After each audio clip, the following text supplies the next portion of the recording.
आणि आजची आणखी एक मोठी बातमी. मुंबईमध्ये अभिनेता डिनो मोरियाच्या घरी ईडीनं छापेमारी केली. डिनो मोरियाच्या घरी ईडीकडून 8.5 तास तपास करण्यात आलाय. मिठी नदी गाळ उपसा घोटाळा प्रकरणी मुंबईमध्ये ईडीची छापेमारी.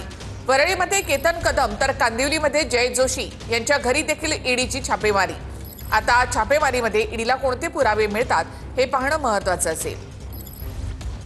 अभिनेता डिनो मोरियाच्या मुंबईतल्या घरी ईडीनं छापा टाकलाय. मिठी नदी स्वच्छता घोटाळ्याच्या चौकशी संदर्भात हा छापा टाकण्यात आलाय. सकाळी 8 वाजता ईडीचं पथक डिनो मोरियाच्या घरी पोहोचलं. मिठी नदी स्वच्छता घोटाळा प्रकरणात केतन कदमला मुंबई पोलिसांच्या आर्थिक गुन्हे शाखेनं अटक केली आहे. केतन कदम या प्रकरणातला मुख्य आरोपी असल्याचं ईडीचं म्हणणं आहे. अभिनेता डिनो मोरिया आणि केतन कदम हे एकमेकांना 2 दशकांपासून ओळखतात. डिनो मोरियाचा भाऊ सॅन्टिनो मोरिया आणि केतन कदम यांची पत्नी हे दोघेही युबो राईट्स नावाच्या कंपनीत संचालक आहेत.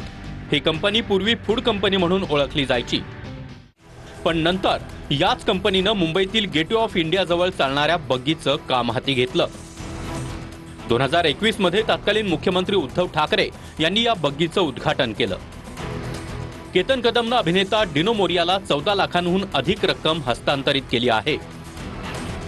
त्यानंतर डिनो मोरियानं युबो राईट्स कंपनीला काही लाख रुपये पाठवले आहेत.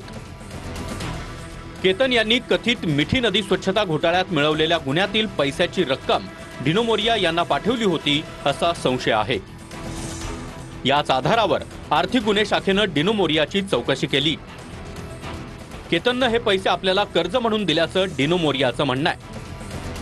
पण तपास यंत्रणा डिनो मोरियाच्या उत्तरांवर समाधानी नाही. याच प्रकरणात आता ईडीची ही एंट्री झाली आहे.